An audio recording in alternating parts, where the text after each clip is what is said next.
Alright mga makaisig yun, welcome back to my channel, Makaisig TV.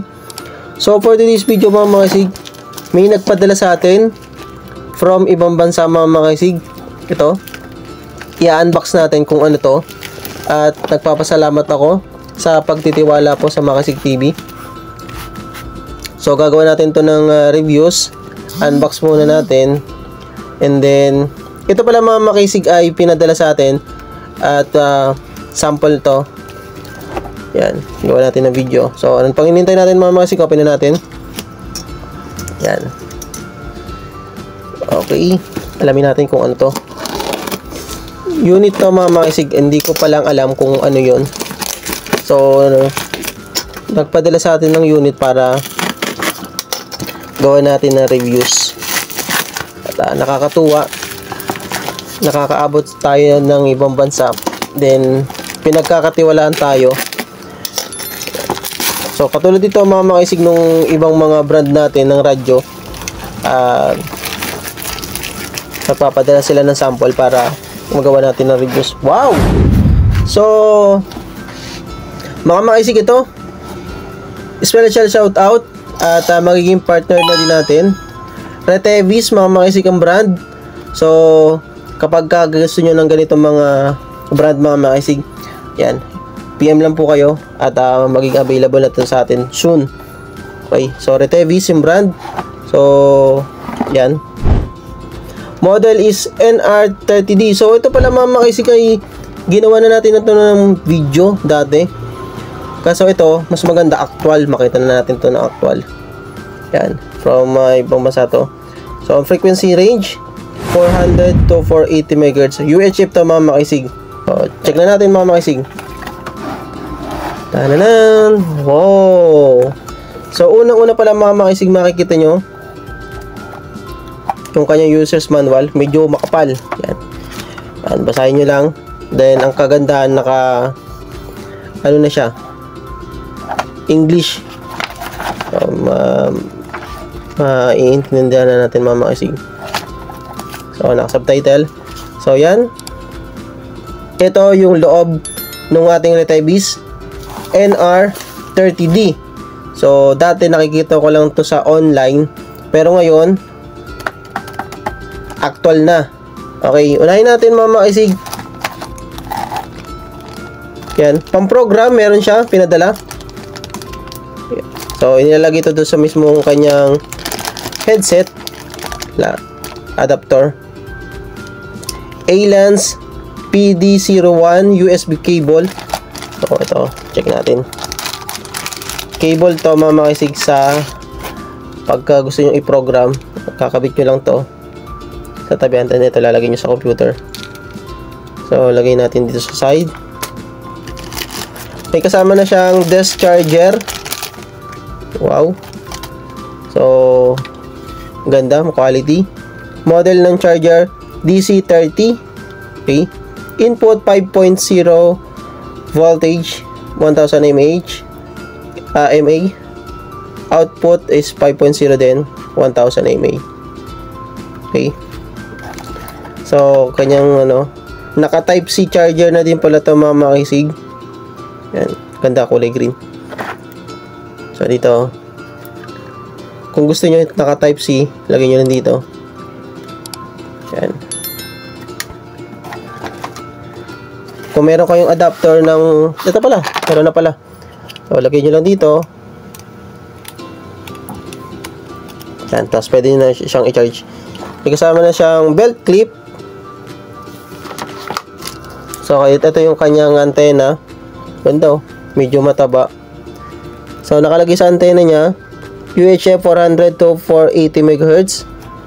So, next natin. So, meron din pala siyang kasamang lanyard. So, set aside natin dito. Ito yung mga kasama. Belt clip. Antena niya. Charger. May type C na. At the same time, may kasama na din siyang desk charger. Kung ayaw nyo dito gamitin, pwede nyo dito. Tapos yung kanyang USB cable. So, syempre, doon tayo mismo mamaisig sa mismong unit. Ayan. Open na natin. Wow! So, yung quality mga isig napakaganda. May tatak na sa likod. May tatak pa sa harapan.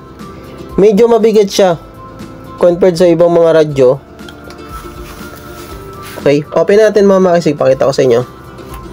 Yung kanyang battery. Tignan muna natin yung battery. Ito. Tigas. Medyo matigas siya. Ayan, okay. Wala, naubos na tayo ng kuko. Kaya minsan hindi talaga ako natatanggal ng kuko. Yun. So, sa battery niya mga isig ay naka-Li-ion battery na din siya. Model BL630. Capacity niya ay 2,800 mAh. Yan. So, production yung date niya ay 2025-2020. So, yung battery medyo mabigat din. Yan. So, yung ito na. Model NR30D. Frequency 480 MHz. UHF mga makisig. Yan. So, balikan natin yung battery. Yan. Meron na din pala siyang battery indicator, yung light niya pag nag-charge. So, dito nyo pwede siyang ilagay yung USB. Dito. Papalit nyo lang. So, lagay natin tong antenna.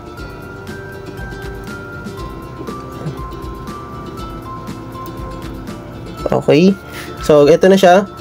Kayo nang bahala maglagay ng belt clip if ever na gusto nyo mag-order nito. Tanggalin nyo lang yung tornilyo, then ibalik nyo to. So, ito na siya. Open tayo. So, yung kanyang power button, to counter, clockwise nyo lang. 1. Wow. So, ganito. Naka na siya. Makikita nyo. Ganda. Tapos, check natin. 2, 3, 4, 6, 8, 7, 6, 5, 10, 13, 13, so, 15. Ang kanyang 16, 17, 20, channel, 22, tingnan natin kung 20, ilan ang maximum. 9, 2, 1, 32. So, 32 yung kanyang naka-memory channel. So, nakikita nyo din yung battery icon. Channel 32. Tapos, kung mayroon siyang 31 tone. Tapos, naka-high power. So, sa volume niya mamasig 30. Buong buo. Napakaganda. PTT button. Tapos dito naman yung on, sa low, medium. Maganda niya mamakisig, meron din siyang high, low, medium, high, off, on. Wow. Okay. So, meron naman siyang binigay na software kung gusto niyo mag-edit ng mga frequency. Yan, saksak nyo lang to, then meron tayo dyan. Send ko na lang din yan sa description. Abangan nyo mamakisig yung mga susunod na vlog about dito sa NR30D natin na Retevis. Yan, open na natin to. Welcome Retevis sa ating new sponsor. Retevis ang brand. Quality. Ganda. 31. Okay. So, yan mamakisig yung ating unit. NR30D UHF band. Quality. Napakaganda. Napakaangas. So, abangan nyo yung mga susunod na vlog natin about dito sa unit ito. Yan. Maraming salamat once again, Retevis, sa pagtitiwala po sa Makisig TV. New unit natin and new brand. Okay, ako. So, abangan nyo mga Makisig susunod natin mga video. At kung nakaabot ka dito sa video na to, don't forget to like and subscribe, and comment nyo po mga Makisig yung inyong location para malaman natin kung saan nakakaabot yung ating mga vlog. Okay, maraming salamat po. At abang-abangan nyo mga Makisig. Magpaparapol na tayo. Okay, don't forget to like and subscribe. Thank you so much. Makisig TV. Adios.